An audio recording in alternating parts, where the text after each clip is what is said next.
Hola, ¿qué tal, amigos y amigas de allá mismo? Mi nombre es Carlos Rodríguez Vivela y hoy estamos grabando nuestro quinto episodio de este podcast que la verdad, gracias a todos ustedes, ha tenido un gran impulso, un gran avance en las redes sociales.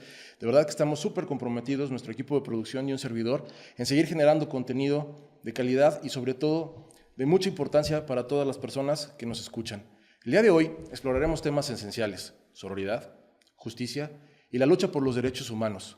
La justicia no es solo un mandato legal, sino un compromiso moral con cada persona que busca principalmente la equidad. Nuestra invitada de hoy, la magistrada Marisol Castañeda, es una líder que encarna estos valores y de verdad es una mujer de ley y de leyes que nos invita a reflexionar sobre cómo equilibrar empatía, firmeza y sobre todo el compromiso para transformar nuestra sociedad. Magistrada, qué gusto, muchísimas gracias y de verdad qué honor tenerte aquí. Al contrario, Carlos, muchísimas gracias por este espacio. Me encanta estar aquí, me gusta mucho tu podcast y Gracias. bueno, esperemos que sea también del agrado de las personas. Qué amable. Magistrada, usted en algún momento dentro de su discurso ha dicho que su equilibrio radica en el compromiso, la empatía y sobre todo la equidad. ¿Cómo se refleja en su día a día este concepto? Primero te quiero decir, Carlos, que yo pienso que sin estos tres valores que acabas de mencionar no se puede ser una buena persona juzgadora. Si no tienes este compromiso, sentido de equidad y de empatía, no hay manera de que seas una buena persona juzgadora. Mi caso pienso que se refleja todos los días en el estudio de los asuntos y las resoluciones que se emiten en el tribunal, en los órganos en los que he tenido la oportunidad de ser titular y en los que he tenido oportunidad de trabajar ya desde hace 25 años en el Poder Judicial de la Federación. Me parece que tener ese sentido de empatía significa ponerte en el lugar de las personas. A todas las personas que trabajan conmigo en los órganos jurisdiccionales en los que he tenido oportunidad de estar, siempre se los digo. El asunto que tienes frente a ti es el asunto más importante para la vida de esa persona. Los expedientes no son papeles, son vidas. A las personas que están involucradas en un problema legal, por la razón que sea, nosotros literalmente les quitamos el sueño. Porque cuando nosotros emitimos una resolución, cuando dictamos una sentencia, incidimos en la vida de las personas. En ese expediente, las personas están jugando la vida en ocasiones, la libertad, su patrimonio, la custodia de sus hijos, etc. Entonces, siempre se los digo, hasta el pagaré de 5,000 pesos, de 2,000 pesos, es el asunto más importante para la persona que está ahí. El compromiso con la aplicación y la interpretación de las leyes, en nuestro caso con la protección de los derechos humanos y, por supuesto, en la equidad, en tratar siempre de impartir una justicia que sea justo, ajustada a la ley y que refleje la verdad legal, que sea igual a la verdad fáctica. En muchas ocasiones nos ha ocurrido o nos pasaba antes de esta gran revolución de derechos humanos que tuvimos en 2011, en que la verdad legal que se integra con una sentencia no era la misma que la verdad de los hechos, ¿no? La verdad fáctica. Entonces, hoy por hoy, que estas dos verdades estén en la misma sintonía. Comprendo y de verdad reconozco ampliamente este discurso, magistrada. En algún momento de mi vida profesional, yo tuve la oportunidad también de pertenecer a la función pública y mucho del argumento que yo tenía con mi equipo era ese precisamente. Yo me dedicaba al tema de los servicios de emergencia. Y como le comentaba a mis compañeros y a mis colegas, señores, recuerden que allá afuera hay gente que lo necesita, pero principalmente ustedes deben de tomar en cuenta cada uno de los servicios que ustedes atienden como si fuera parte de su familia. Imagínense que la persona que está requiriendo el servicio, que está requiriendo esa atención médica pronta, es un familiar de ustedes. ¿No harían lo mismo? Entonces, esto debe ser la parte más importante. Muchas gracias, de verdad, magistrada. Esto es algo que de verdad, la parte como sensibiliza a su equipo de trabajo, hace que podamos tener un panorama más amplio y sobre todo una capacidad mucho más reflexiva y sobre todo más empática con la gente, que además la empatía es uno de los términos que usted siempre defiende. Magistrada, mujer. Y sobre todo mujer en el servicio, en la administración de justicia. Usted habla en su discurso acerca de la sororidad entre mujeres en posiciones de poder para transformar nuestro entorno. ¿Qué concepto tiene acerca de esto? A ver, Carlos, para ponernos en contexto, Claro. primero te digo que los espacios de toma de decisiones, tanto en la iniciativa privada como en la administración pública, siempre han estado limitados a los hombres. Esa es una realidad. Hasta hace algunos años, fíjate, hasta hace apenas 60 años aproximadamente, a las mujeres se nos reconoció el derecho a votar, imagínate, y después el derecho a ser votadas. Y ahora sí que dicen las compañeras magistradas del Tribunal Electoral que a golpe de sentencias logramos avanzar para ser reconocidas como personas que tenemos la misma capacidad de votar y ser votadas. Eso por un lado. Entonces, ¿qué pasa en el caso de la institución a la que yo pertenezco? Te decía, desde hace 25 años, el Poder Judicial de la Federación. Nosotros tenemos una pirámide que inicia con el puesto más bajo, que hoy se llama oficial administrativo, oficial judicial, que básicamente es la persona que se encarga de hacer como que el trabajo material de coser expedientes, transcribir, etc. Después tenemos la categoría de actuario, secretario, jueza, magistrada. Para llegar al peldaño de magistrada tuviste que pasar por cada uno de estos espacios en el modelo que está terminando. Pero, ¿qué pasa entonces? A las mujeres, cuando se nos reconoció la capacidad para salir al mundo laboral, no se nos quitó ese estereotipo o ese estigma con el que nacemos todas y todos de que nosotras somos las encargadas del cuidado del hogar y de los hijos. Entonces, cuando se nos abre la puerta al mundo laboral, ¿quién se quedó con ese trabajo? Nosotras mismas. Entonces es lo que ahora conocemos como la doble jornada. Eso, para empezar, se traduce en un obstáculo porque entonces tienes que seguir atendiendo el trabajo en casa y el trabajo fuera en el mundo laboral. Eso para empezar ya es un obstáculo. Pero en un mundo en el que un sistema patriarcal lo tenemos incrustado todas las personas en el ADN, incluyo a las mujeres, es muy difícil que llegues a estos puestos de toma de decisión. Y desafortunadamente también, cuando se empiezan a abrir estos espacios, las mujeres que lograron llegar a la cima o a la cúspide se fueron contagiando de ese ADN de misoginia y entonces a ellas tampoco les parecía como, digamos, lo más correcto que todas las mujeres fueran transitando por esa brecha de una manera más cómoda. Y cómoda me refiero no a que sea más fácil, sino a que simplemente exista un camino. En el caso de los hombres, el camino siempre estuvo abierto. De hecho, sigue abierto.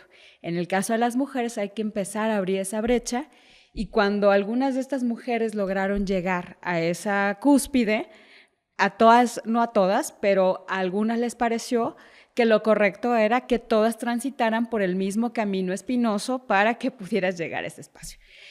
Entonces, cuando hablamos de sororidad, me parece que hablamos de que como mujer tengas que o estés consciente de que no es necesario que todas estas mujeres que vienen atrás de nosotras, que vienen transitando este camino, caminen por ese mismo espacio. Si tú ya abriste la brecha, entonces ellas pueden transitar por un camino que no sea tan complejo y que no sufran los mismos actos de discriminación y de violencia que algunas de ellas tuvieron que sufrir para llegar hasta allá. Precisamente ese es un gran concepto de sororidad, ayudarse. Así es. En el lado de los hombres, la solidaridad masculina. Sí, claro. Pero finalmente que hoy está empezando a tomar también una importancia y un renombre, vamos, digamos, en el discurso de la sociedad. Pero la sororidad, eso es, y la verdad es que me impresiona mucho el concepto que tiene. Detrás de cámaras platicábamos, magistrada, acerca de su intervención hace algunos días ante el comité y tuve la oportunidad de escuchar una cita acerca de la jueza Ruth Bader. Me puse a investigar y me llamó mucho la atención, la lucha por la justicia comienza con la empatía. ¿Cómo ha influido la empatía en su forma de juzgar y sobre todo de liderar? Porque me queda claro que es usted una líder. Muchas gracias. Bueno, para empezar te diría que dentro de esta gama tan amplia que tenemos de protección a derechos humanos, que es con lo que trabajamos nosotros en el tribunal, hay una en especial con la que yo soy muy empática por ser madre, la protección a los derechos de las niñas y los niños. Me parece que las niñas y los niños son el centro del tejido social. En la medida en que nosotros hagamos todo lo posible para que nuestros niños y nuestras niñas crezcan en un ambiente sano y tengan todas las posibilidades de desarrollarse de la mejor manera, vamos a tener el día de mañana adultos responsables, adultos que conformen un tejido social sano. Es nuestra responsabilidad como adultos, como sociedad y por supuesto como padres hacer todo lo necesario para proteger a los menores. Yo tengo muy claro que la infancia es la etapa más importante de todas las personas. Es el momento en el que forjas tu carácter, en el que surgen tus miedos, en el que surgen tus fortalezas, y nosotros como personas adultas tenemos la obligación de protegerlos. Y en el caso de nosotros que somos autoridades, con mucha más razón y con mucho más énfasis. Existen diferentes mecanismos de protección precisamente a la infancia, niños, niñas y adolescentes. Ahora con los nuevos cambios y con esta nueva perspectiva acerca de la igualdad y de la equidad, ¿cuál es el futuro para el sistema judicial conforme a la protección para este tipo, para esta área, para estas personas que se conocen como grupos de atención prioritaria? Se llaman grupos de atención prioritaria porque a partir, insisto, de esta, yo le llamo así, me gusta mucho llamarlo así, gran revolución de derechos humanos que tenemos con la reforma constitucional de 2011, se detectó desde la Suprema Corte algunos grupos que denominó vulnerables. Vulnerables porque necesitan una protección especial. Y en este grupo de vulnerabilidad, por supuesto que están los niños y las niñas. Entonces, a partir de ahí se han creado varios protocolos y varias disposiciones legales, tanto a nivel local como Constitución, jurisprudencia de la Suprema Corte, que es obligatoria para todas las personas juzgadoras, en pro de la protección de los derechos de estas niñas y niños. Imagínate, Carlos, que hoy, de acuerdo con algunos datos, tenemos 100 millones de niños que viven en hogares rotos. 100 millones de niños en el mundo que están sujetos a condiciones de violencia. De esos 100 millones de niños, 40 millones viven en América Latina y más de 5 millones en nuestro país. Estamos hablando que son de nuestros niños, de nuestro país. Viven lamentablemente en condiciones de desamparo, de falta de protección, que sería como los elementos básicos que tendría que tener todo niño. Y si hablamos de personas o de grupos vulnerables, te voy a poner en esta categoría que ya de por sí es alarmante, a los niños y niñas que tienen a su madre en situación de reclusión. Son niños que están en una situación todavía de más vulnerabilidad, porque imagina esto, tenemos una ley de ejecución que dice que los niños o niñas tienen que estar hasta cierta edad, o que pueden estar hasta cierta edad en un lugar de reclusión con su madre. En este país están prohibidas las penas trascendentales. ¿Por qué un menor que no cometió un delito, obviamente, y que no tiene nada que ver con una conducta delictiva, tiene que estar en un centro de reclusión? Y te la pongo desde otra cara o desde otro punto de vista o perspectiva. ¿Por qué un menor que no ha cometido un delito y que no tiene relación con alguna conducta delictiva tiene que ser privado de la protección y del cuidado de su madre? A diferencia de otro menor que su madre no está en esta situación. Porque partimos de la base que los dos menores tienen los mismos derechos, solamente que sus madres se colocaron en una situación diferente en la que ellos no tienen nada que ver, no tienen ninguna responsabilidad. Entonces, ahí tenemos también nosotros como sociedad y como autoridades una tarea muy pendiente de saber cómo vamos a proteger a estos menores. La ley de ejecución, te digo, tiene un catálogo muy, muy bonito que dice que los centros de reclusión deben tener espacios especiales para que los niños se puedan desarrollar de manera óptima durante ese tiempo que permanecen con su madre en reclusión. Desafortunadamente, Carlos, en los centros de reclusión eso no existe. Desafortunadamente. Eso no existe. Pero bueno, hay gente que está comprometida con el tema y sí, definitivamente creo que usted es una de esas personas que está comprometida. De verdad, conecto muchísimo con lo que usted me está transmitiendo y ojalá de verdad que nuestro auditorio pueda también conectar y pueda comprender y pueda entender el trabajo que se realiza desde abajo, dentro del Poder Judicial, justamente para brindar este tipo de protección. Hay un tema, magistrada, que en lo personal, y creo que también a muchas de las personas que nos escuchan, nos ocupa y nos preocupa. La parte de los niños y niñas en situación de calle. ¿De qué manera el sistema judicial protege a estos menores, a este grupo tan específico que si de por sí ya hay condiciones altamente vulnerables y de mucho riesgo para ellos, ¿de qué manera el sistema judicial protege o cómo podría proteger? ¿Cuáles serían esos mecanismos para generar esa protección? Pues nosotros, como te decía, del trabajo que nosotros hacemos básicamente desde tribunales constitucionales como es en el que yo trabajo, tenemos la obligación de hacer todo lo necesario para proteger los derechos humanos de los niños, de las niñas y de cualquier persona que viene con nosotros. Desde entonces, este ámbito, nosotros tenemos la obligación y tenemos la posibilidad de que cuando están en juego los derechos de un niño o de una niña, tenemos la obligación desde el inicio del proceso hasta de recabar pruebas de manera oficiosa. Y oficiosa me refiero a que nadie nos tiene que pedir que recabemos pruebas. Nosotros, desde el momento en el que sabemos que están en juego algún derecho de una niña o de un niño, tenemos que hacer todo lo necesario para que se logre esa protección, que incluye, insisto, la recabación de pruebas sin que nadie nos lo pida y siempre dictar las sentencias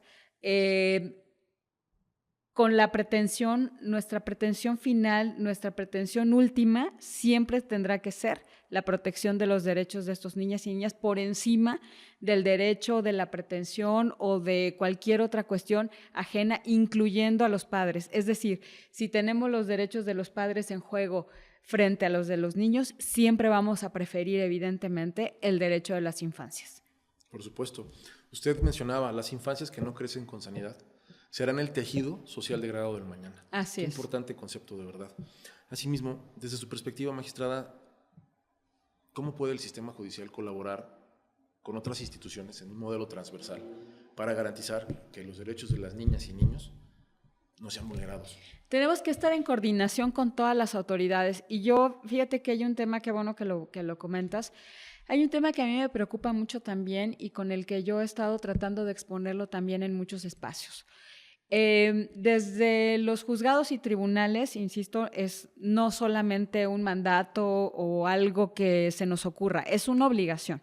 Como jueces, juezas, magistrados, tenemos esa obligación de aplicar la ley en todos los sentidos para lograr la protección de los derechos humanos de las niñas y niños. Pero a mí me preocupa mucho qué pasa con estas autoridades a las que yo les llamo de primer toque. ¿Qué pasa, por ejemplo, cuando una menor, entendiendo que por menores entendemos los menores de 18 años? ¿Qué pasa cuando va la mamá todavía ante la fiscalía, ante el policía que esté en la esquina, el tránsito, cualquier persona que a ti te parezca como ciudadano que es una autoridad? Mi hija no llegó anoche a la casa. Ay, señora, su hija tiene novio. Seguro está con su novio. Y no te lo digo, o sea, parece cuento, pero es una realidad. A mí me preocupa que en estas autoridades de primer toque no hay una capacitación importante para actuar conforme a los protocolos que ya se tienen establecidos para la protección de los derechos de las infancias, de las niñas, niños y adolescentes. No hay todavía un compromiso, no hay una capacitación importante para que estas autoridades actúen de manera inmediata. Y desafortunadamente, a raíz de este desdén que se tiene por esta capacitación, yo pensaría como primer punto, es que en este país se viven tragedias terribles. Entonces ese es un punto que me parece muy importante, que habría que tocar y que habría que ocuparse por parte de todas las entidades del gobierno. Tengo una pregunta que me va a reservar en este momento y porque quisiera hablar y profundizar un poquito más en el tema del cuidado de los derechos humanos. Hablamos de niños, niñas y adolescentes. ¿Qué pasa con la comunidad LGBTQ+? O sea, finalmente es un concepto que al final de cuentas es parte de nuestra sociedad, es parte de la apertura que hoy en día tenemos y que como sociedad debemos de comprender, debemos de aceptar, porque al final de cuentas es una realidad. ¿De qué manera el Poder Judicial abarca y engloba este concepto? Uy, Carlos, a ver, si como mujeres pensamos que históricamente hemos sido discriminadas o invisibilizadas, y por invisibilizar, entiéndase lo que no existe, lo que no se hablaba de los derechos de las mujeres porque simplemente se entendía que no existían. Si nosotras hemos sido parte de un grupo vulnerable históricamente, la comunidad LGBTQI+, es un grupo triplemente vulnerable. Es un grupo al que no se ha volteado a ver con la seriedad con la que lo merece, ni con la responsabilidad por parte de las autoridades que lo merecen. Hace un tiempo yo tuve la fortuna de presidir una asociación de juezas y magistradas de todo el país, y en algún foro que hicimos invitamos a una activista que es una mujer trans. Y ella nos decía, nosotras somos discriminadas desde el momento en el que nacemos y hasta después de morir. Desde el momento en el que nacemos, porque nosotros tenemos una sociedad en la que imponemos estereotipos desde antes de nacer. Y te voy a poner el ejemplo más sencillo. Cuando se hacen estas ahora fiestas de revelaciones de sexos, si es niña sale el humo rosa, si es niño sale el humo azul, nace la niña y le regalas muñecas porque se va a dedicar a cuidar bebés, si es un niño le regalas un carrito porque él va a ser el proveedor. Dice, ¿y nosotras en dónde quedamos? A nosotras nunca nos ubican como lo que somos. Y en el momento de morir nos platicaba en aquel entonces una situación muy trágica que vivió, en donde lamentablemente falleció una amiga de ella y decía, para empezar, murió en una situación muy compleja. Yo vi cuando la asesinaron, yo fui testigo de su homicidio y simplemente en la fiscalía tomaron su cuerpo y lo pusieron en una fosa común en donde no había distinción de nada y no querían abrir una investigación, porque les parecía que no era una persona, para empezar, y que además fuera sujeto de derechos y que se le tuviera que respetar algún derecho. Entonces, ahí sí te diría que como sociedad y a nosotros como autoridad nos falta y mucho para no solamente reconocer, sino proteger los derechos de este grupo, que para mí es un grupo triplemente vulnerable y que les quedamos mucho a deber. Ahora sí, magistrada, muchas gracias. La pregunta, ¿de qué manera la sociedad requiere participar activamente en todo este nuevo modelo de impartición de justicia? ¿De qué manera la sociedad podemos participar? ¿De qué manera la sociedad podemos involucrarnos con las autoridades? Justamente para enaltecer este tipo de valores y sobre todo fortalecer los derechos de las personas que se encuentran en condiciones vulnerables. Yo te diría primero que paso 1, informarnos, ¿no? Estar interesados. Yo decía hace poco en un foro en el que también me hicieron favor de invitarme, que todas las personas en algún momento de nuestra vida, si no es que todos los días de nuestra vida, estamos realizando actos que tienen que ver con el derecho, con una cuestión jurídica. Desde el momento en que vas y compras algo a la tienda, ya estás celebrando un contrato, ¿no? Entonces, de manera muy natural, todos los días estamos participando en el tema jurídico o en el tema legal sin darnos cuenta.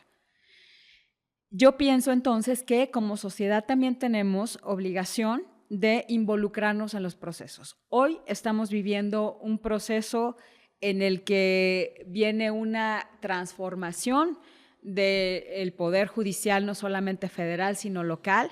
Tenemos ya una reforma constitucional aprobada. No es el caso, creo, ya de meternos al debate de si es o no es, o si debía ser o cómo debía ser, porque al final del día ya la tenemos. Y entonces creo que aquí es el momento en el que para empezar la sociedad tiene que involucrarse, informándose, conociendo cómo es este proceso y por supuesto participando en la elección de las personas juzgadoras. Magistrada, me queda claro el compromiso que tiene para con su encargo y sobre todo para la sociedad en general. ¿Quién es Marisol? Desde la parte humana, desde la parte como mujer, como madre. Sí. ¿Quién es? Te diré primero que soy una mujer muy estructurada, ¿eh? Siempre tengo muy claro mis pensamientos y mis decisiones, y estas siempre tienen que ver necesariamente con el derecho. Como bien lo dijiste al principio, soy una mujer de ley y de leyes.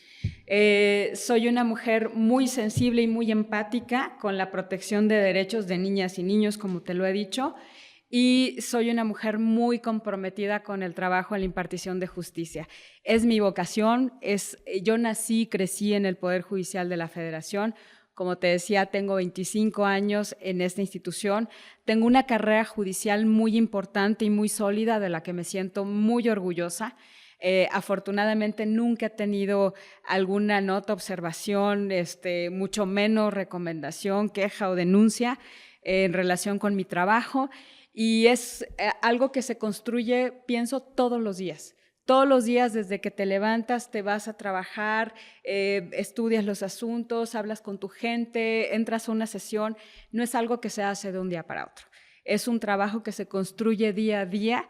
Y te diré también que soy una persona muy, muy entusiasta, que me emociona mucho pensar en que podemos hacer cada día más para hacer algo por las personas. Tengo muchísimas anécdotas en relación con asuntos que de verdad, cuando los resuelves, cuando salen, cuando ves que puedes hacer algo por las personas, te quedas, como dicen por ahí, con la satisfacción del deber cumplido.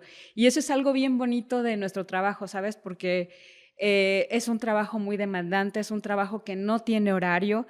Tengo compañeras y compañeros que hoy mismo, en este momento, están trabajando en un juzgado, en un tribunal, que no duermen, que hacemos guardias, que trabajamos fines de semana, días festivos, vacaciones. Siempre estamos ahí, pero creo que al final del día todo esto se ve recompensado cuando sabes que puedes hacer algo por alguien, cuando sabes que incidiste en la vida de alguien de manera positiva, o que se logró algo que te estaban pidiendo, ¿no? Yo te podría hablar de muchos casos, pero algunos de los más sensibles y que son muy bonitos, insisto, es el derecho a la salud. Hay personas que vienen con nosotros y nos dicen: oye,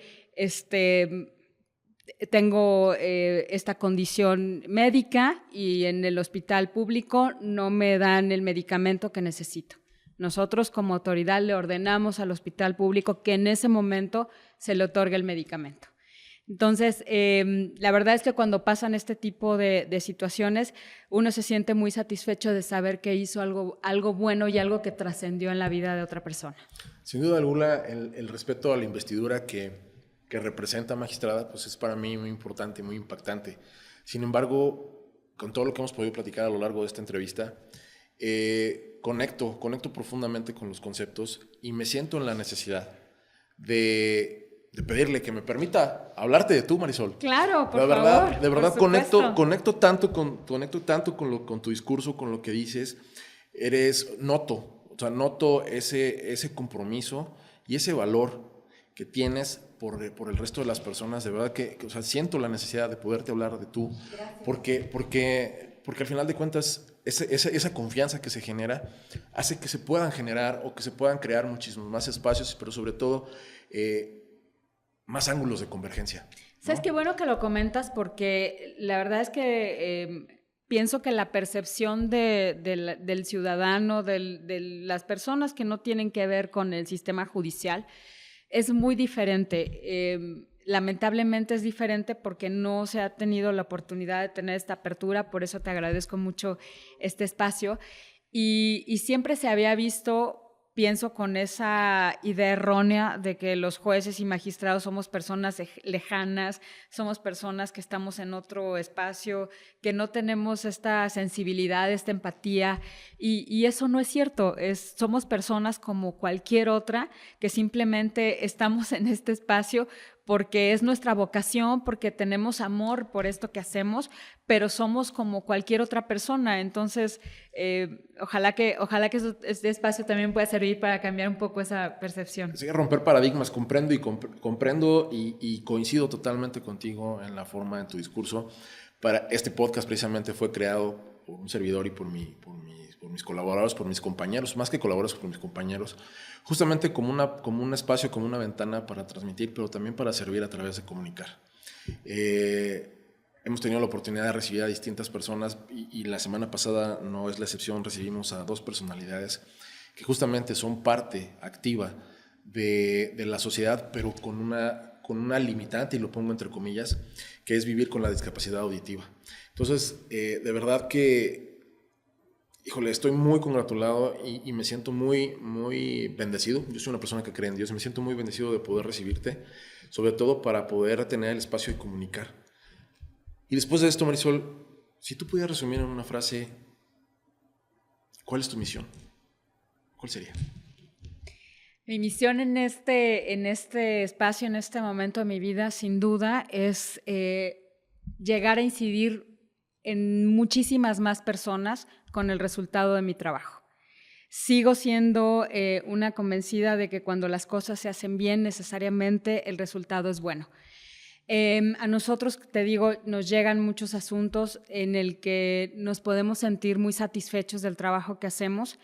Y mi compromiso siempre es trabajar con mucho esfuerzo, con mucho compromiso, con mucha responsabilidad, ver los asuntos, como tú lo decías, como si yo misma fuera la parte involucrada, y ojalá que yo en algún momento pueda transmitir esto no solamente a las personas que trabajan conmigo, sino a las demás, al universo que trabaja en un tribunal, en un juzgado. Y como decía la jueza Ruth Bader Ginsburg, que yo pudiera ser recordada como alguien que utilizó todo su talento para hacer su trabajo lo mejor posible. Dentro del servicio público y específicamente dentro de la carrera judicial, como bien lo decías al principio, hay muchas mujeres que tienen el impulso, que tienen el interés, que tienen las ganas, que tienen la capacidad y la voluntad de servicio para crecer dentro del servicio judicial. ¿Qué consejo les darías principalmente a los jóvenes, a las jóvenes que están empezando en la carrera judicial, y también a las personas, a las mujeres que aspiran a ocupar un cargo y evidentemente generar liderazgos en el sistema judicial? Yo empezaría por hablarles a las mujeres que ya estamos, a decirles que recordemos que el trabajo que nosotras hicimos tiene que servir para que las demás caminen por un espacio mucho más amable. Insisto, y eso no significa que sea muy fácil o como se dice, por ejemplo, por allí, ¿no? Es que ya son mujeres y todo, y entonces ya ustedes quieren todo. No es así. Pero como mujeres, volviendo al aspecto de las propias mujeres, yo les diría primero a las mujeres que están en la misma situación que yo y que pudimos llegar a este espacio de toma de decisión, que apoyemos a las demás, que impulsemos a las demás, que les digamos a las demás que sí se puede y que sí se puede además haciendo un trabajo muy honesto, que no es necesario acudir a otros espacios, que no es necesario escuchar otras voces, que nosotras como mujeres podemos y podemos mucho. Las mujeres somos muy estructuradas, somos muy ordenadas y somos muy comprometidas. Dentro de nosotras siempre hay ese compromiso, y a las mujeres que vienen atrás de nosotras, decirles que sí se puede. Sin duda alguna, soy testigo fiel de eso. Que sí se puede. Soy testigo fiel de ese concepto y lo vivo día a día. Y como dijo Ruth Bader, lucha por las cosas que te importan, pero hazlo de una manera que inspire a otros a unirse a ti. Así es. Qué increíble, de verdad. Estoy muy congratulado y con tu presencia en este podcast. La verdad es que me gustaría, hay muchos temas que hablar. Me gustaría saber si tienes algún mensaje especial, algo que de verdad tú sientas la necesidad o la importancia de transmitir tu mensaje. Este es el medio. Muchas gracias, Carlos. Pues hay muchos, ¿no? Te digo, primero decirles, hablarles a estas mujeres, te decía, las que vienen atrás, decirles que sí se puede, decirles que nunca se rindan, y a las mujeres que vienen todavía más atrás, que son estudiantes, que están definiendo si van a ser o no van a ser, también decirles que aquí hay un camino, sí lo hay, que se puede lograr y que sigamos apoyándonos unas a otras, que de verdad se genere esa red de sororidad. Eso por una parte. También me encanta decirle a la gente, a la sociedad, quienes nos escuchan, eso, que nosotros somos personas como ustedes y que al contrario nosotros estamos para servirles a ustedes. Nos llamamos servidores públicos por eso, porque le servimos al público. Que cada vez que toquen la puerta de un juzgado o tribunal, siempre tienen que encontrar una cara amable que les atienda y que les diga exactamente qué es lo que está pasando dentro de un asunto. A la gente que trabaja acá desde adentro, decirles lo que te he comentado, que cada asunto es el más importante para la persona a la que está ahí, que nosotros tenemos la enorme responsabilidad de juzgar a las personas y que este trabajo siempre se tiene que hacer con la mayor responsabilidad posible. Tú no sabes lo que puedes provocar en el ánimo de una persona con una resolución. Y la otra, pues eso, que hoy estamos viviendo una transformación en el sistema de justicia, que todas y todos tenemos la obligación de participar como sociedad, de involucrarnos, de pedir cuentas, de exigir que todo sea de la manera más transparente y también de exigirles a las autoridades judiciales que se involucren de manera muy responsable y muy comprometida en el momento en el que estén ahí. Y por último, un llamado también a todos los entes de gobierno para que se enfoquen en la capacitación de todas las autoridades de este país. El artículo 1 de la Constitución dice que todas las personas de este país tenemos los mismos derechos, que todos tenemos el derecho humano a la igualdad. Y en ese sentido, todas las personas que de alguna manera estamos participando como autoridades, tenemos que tener esa capacidad y esa sensibilidad para atender el llamado de cualquier persona que venga hacia nosotros. Entonces, ahí hay un área de oportunidad muy importante que no se ha visto, que no se ha querido ocupar y que me parece que es de lo más urgente que se debe hacer en este país, hablando de transformaciones.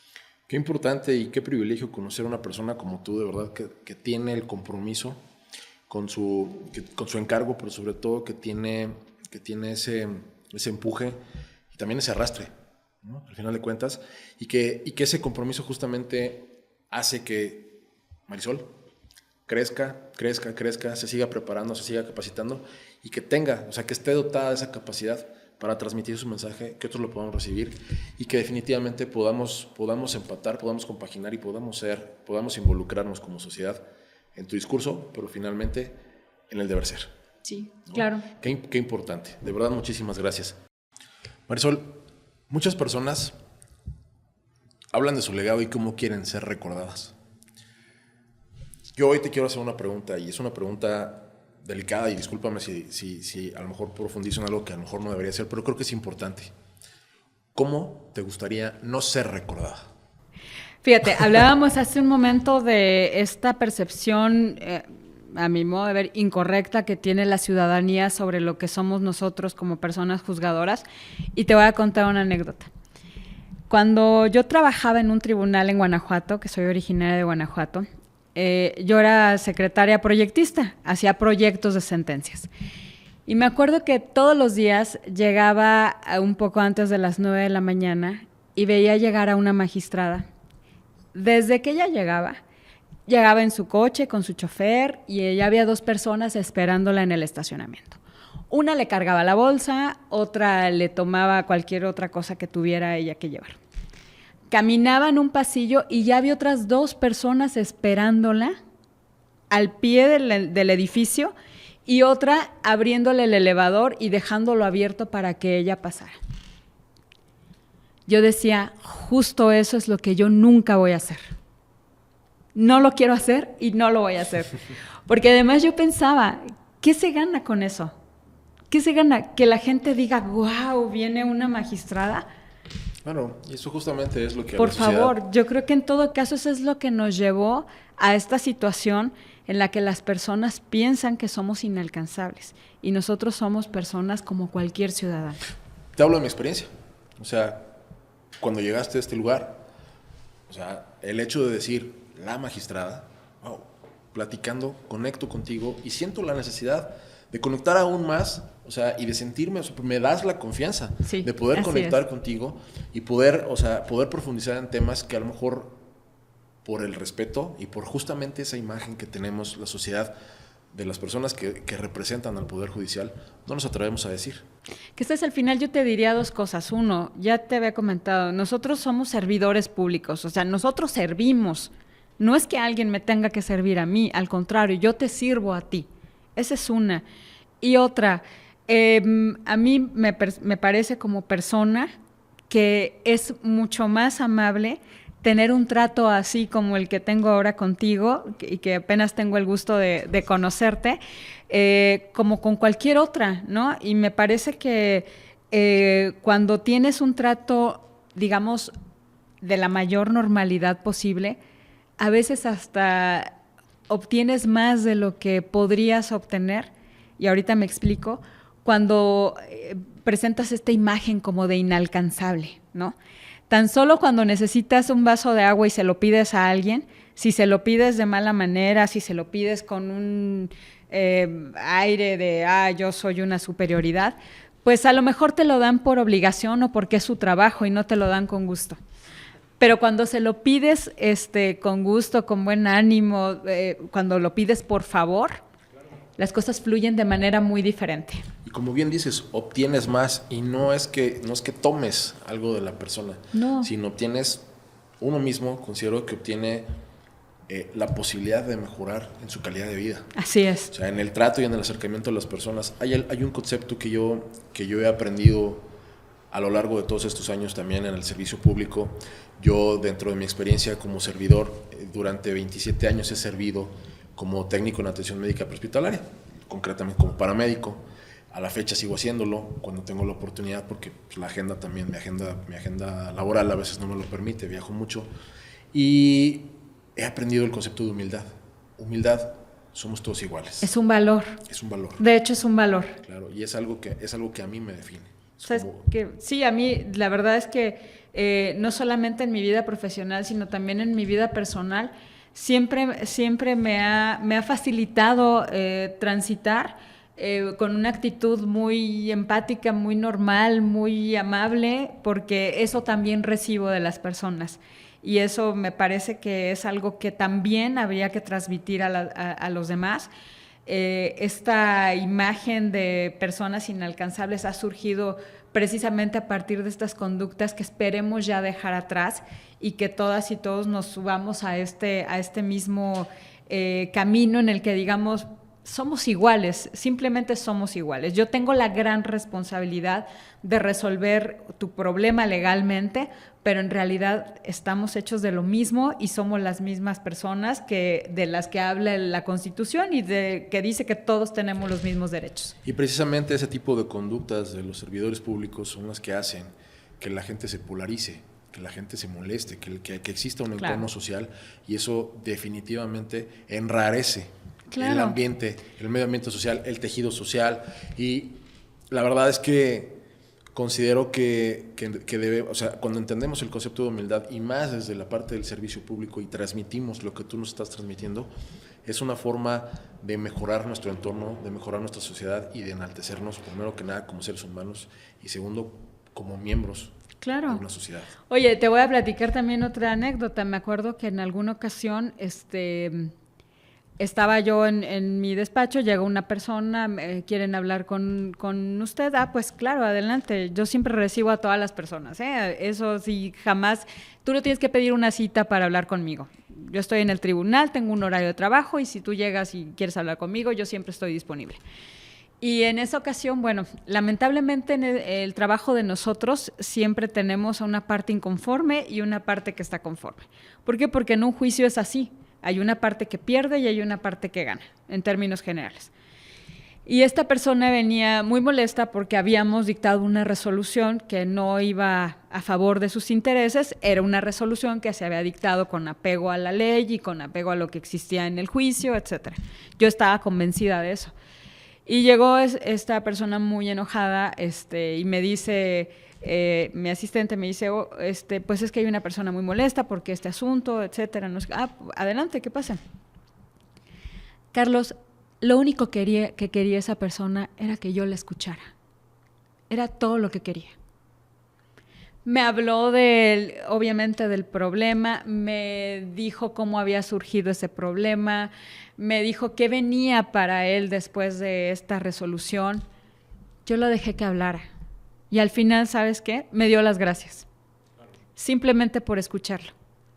Simplemente por eso. No tenemos que hacer más que atender a la gente, porque, insisto, al final del día, también se los digo a la gente que trabaja conmigo, a nosotros nos pagan por resolver los problemas de las personas, y gracias a esa persona nosotros estamos aquí en este espacio. La perspectiva holística del servicio público. Así es. Sin duda alguna. Así es. Renovarse o morir es una máxima que día con día la sociedad hablamos de manera muy natural. El Poder Judicial, ¿cómo se renueva?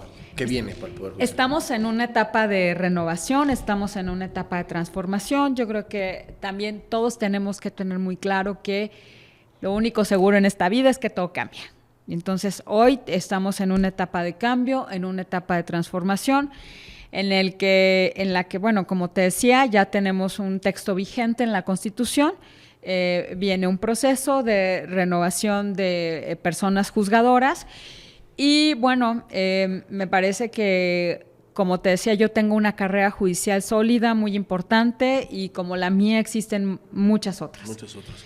Me parece también que entonces todas estas personas que estamos involucradas en este aspecto y que hemos trabajado durante tantos años y que hemos dedicado nuestra vida personal y profesional al tema de la impartición de justicia, no solamente como personas servidoras públicas, sino también como sociedad, tenemos la obligación de participar en estos espacios y, pues, de alguna manera tratar de permanecer en estos espacios o ir por otros incluso, pero que sigamos aprovechando la experiencia y la capacidad probada y comprobada de quienes hemos estado en este espacio por muchísimos años, ¿no? En mi caso, te digo, tengo 25 años en el Poder Judicial Federal, inicié desde que era estudiante.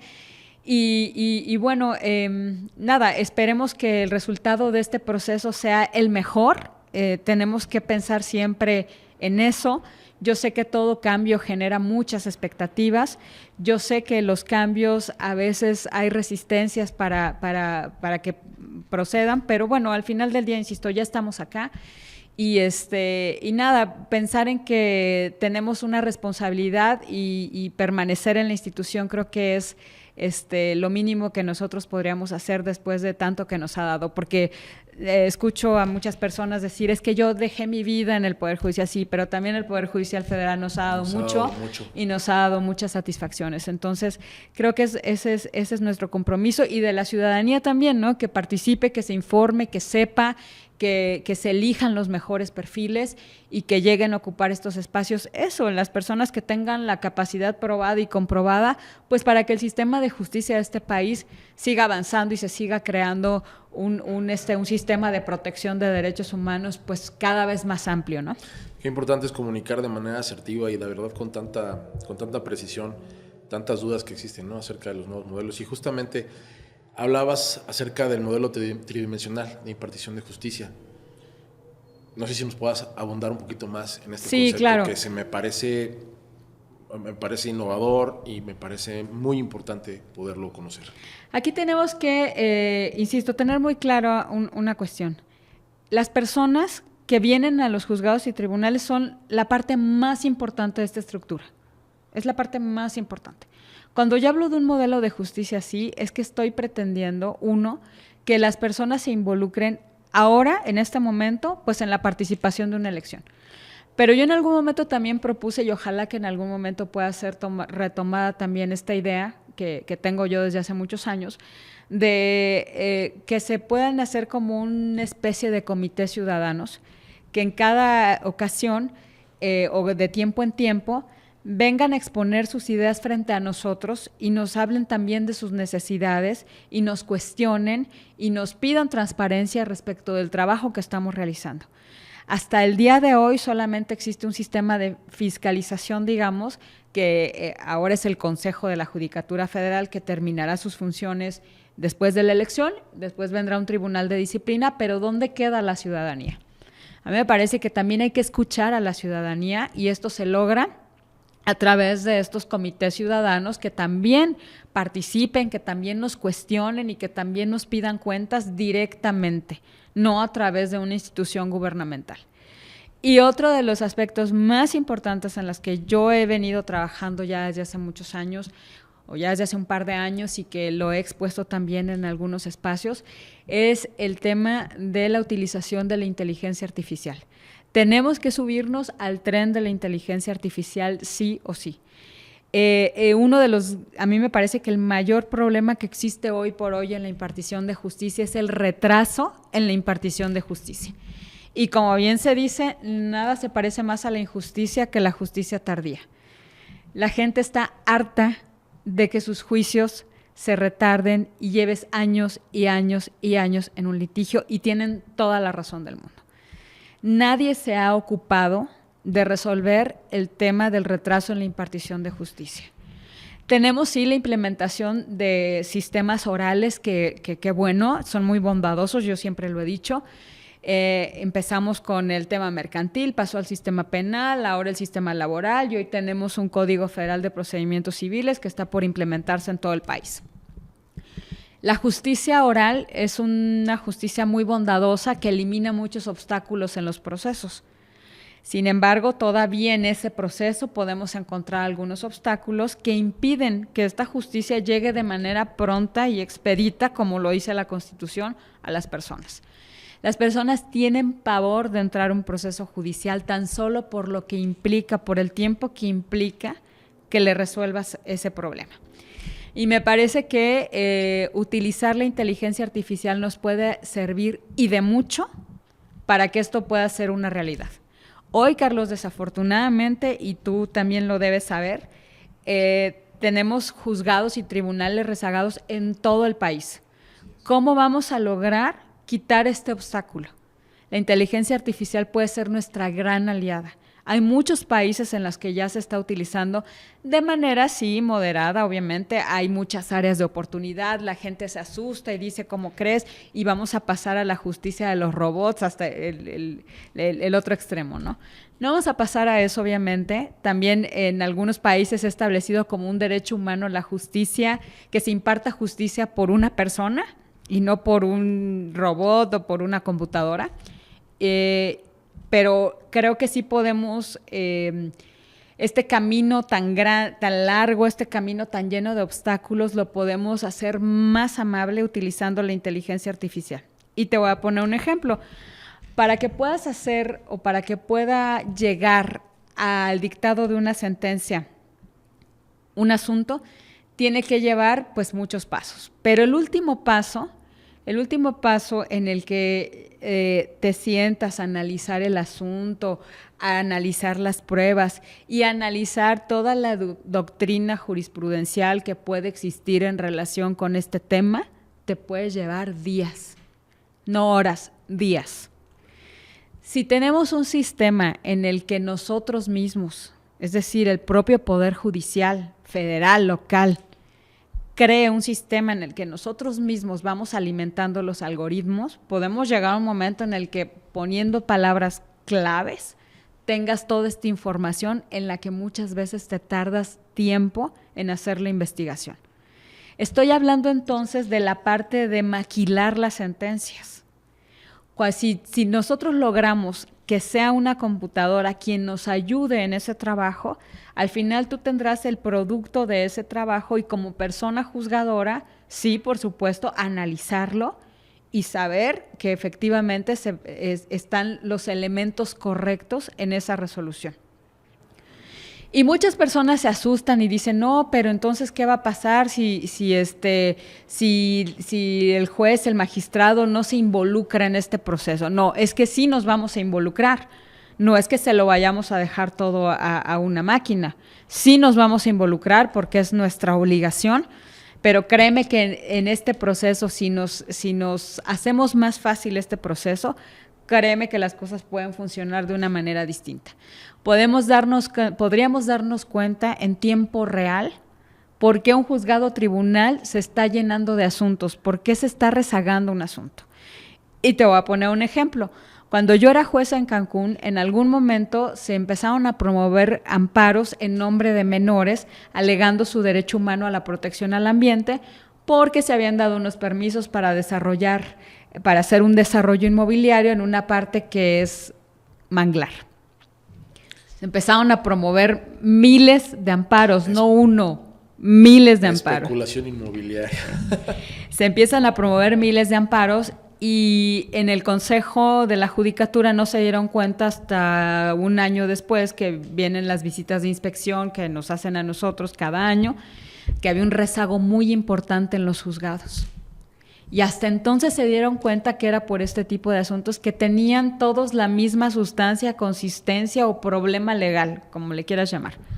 Si desde un principio se hubieran dado cuenta que existía este problema y se hubiera concentrado todo en un solo lugar y se hubiera resuelto de la misma manera, se hubieran evitado que estos juzgados hoy siguen con un rezago importante en el dictado de las sentencias. Qué importante concepto, y sin duda alguna parte de la renovación, como bien lo comentabas, pues es esto, ¿no? Es empezar a implementar modelos de inteligencia artificial y utilizar las herramientas que hoy en día tenemos para justamente agilizar los procesos judiciales y poder cumplir con lo que nos establece la Constitución. Yo te podría asegurar que puede ser la parte que más molesta a las personas. Y además, fíjate, yo creo que este sistema de utilización de inteligencia artificial también nos puede servir para atacar y combatir frontalmente el tema de la corrupción. ¿Por qué? Porque, fíjate, hay países que lo han implementado de esta manera. Estos asuntos se tienen que resolver de esta manera porque tienen los mismos componentes. Si tú como persona juzgadora le quieres cambiar el sentido a lo que ya te dijo el algoritmo de la inteligencia artificial, cómo lo tienes que resolver, entonces tú tienes que fundamentar y tienes que motivar por qué no es así. Sí, claro. O sea, al revés. Tú como persona juzgadora, si quieres cambiar el sentido de esta resolución, que tú ya sabes que tiene que hacerse de esta forma, tienes que justificar por qué no lo vas a resolver de esa manera. Y eso abona muchísimo al combate a la corrupción y a la transparencia. Imagínate que tú como persona tienes en arrendamiento un inmueble y tú ya sabes desde el momento en el que presentas tu demanda cómo se va a resolver tu asunto. Ya lo sabes. Claro. Hay componentes esenciales y tú ya sabes cómo se va a resolver el asunto. Una vez que llegue al final del juicio y se dicte la sentencia, si el juez y la jueza dicta una sentencia en otro sentido, tendrá que justificarlo. Claro, en base a la casuística se va generando la capacidad intuitiva del modelo, ¿no? De inteligencia artificial. Así es. Wow, qué importante, y evidentemente, como bien comentas, agilizas el trámite, agilizas el proceso judicial, se resuelve de manera más rápida, pero sobre todo hacer mucho énfasis en que quien toma la determinación final pues tiene que ser una persona. Es el juzgador. O sea, esa parte tienes que ser la inteligencia de la inteligencia artificial. Así es, sin duda. Yo cuando hablaba de un modelo de justicia tridimensional, hablaba de estos tres componentes. Imagínate que tuviéramos los tres componentes, la ciudadanía participando en una especie de consejos o comités que periódicamente nosotros los atendiéramos y escucháramos sus reclamos, sus exigencias. Por otra parte, utilizar la inteligencia artificial y seguir trabajando como personas en la resolución de los asuntos. Creo que llegaremos a un modelo de justicia sin duda alguna, muy importante. Sin duda alguna, qué importante concepto, qué importante todo lo que tienes, todo lo que nos comentas, pero sin duda alguna, qué privilegio saber que tenemos gente como tú al frente del servicio judicial, saber que tenemos gente comprometida, gente que tiene amplia experiencia, que se preocupa y que se ocupa todos los días por ser mejor persona, pero sobre todo también desde el ramo profesional, en el área profesional, ir incrementando su conocimiento justamente para mejorar el servicio y poder servir como la sociedad hoy en día merecemos y demandamos. Sí. Y desde este lado, desde esta trinchera, venga la invitación para la sociedad, para que también nos involucremos, para que también a través de una forma responsable, propositiva, exijamos cuentas, pero también propongamos, que también digamos, hay mucha gente que tiene amplio conocimiento, que puede aportar, que puede sumar y ayudar a multiplicar. Sí, claro. Entonces, desde aquí hago la invitación de manera responsable para que la sociedad también nos involucremos. Claro. Porque sin la sociedad y sin el Poder Judicial, estamos condenados lamentablemente, si no logramos hacer esa cohesión, estamos condenados lamentablemente a seguir en el mismo fondo del baúl o del barril en donde nos encontramos actualmente. Necesitamos renovarnos. Tenemos que romper con eso, tenemos que romper con esa distancia entre ciudadanía y personas juzgadoras. Todos somos parte de un sistema y todos tenemos que estar interesados en la evolución de este sistema.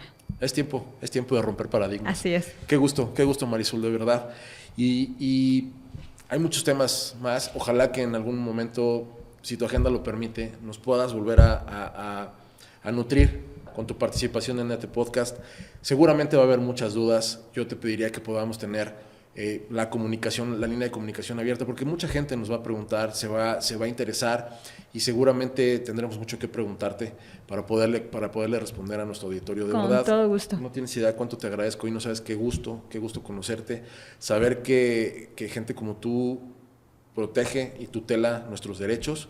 Eso es una tranquilidad, y pues ojalá que, al igual que tú, las personas que se encuentran involucradas en el servicio público y específicamente en el Poder Judicial tomen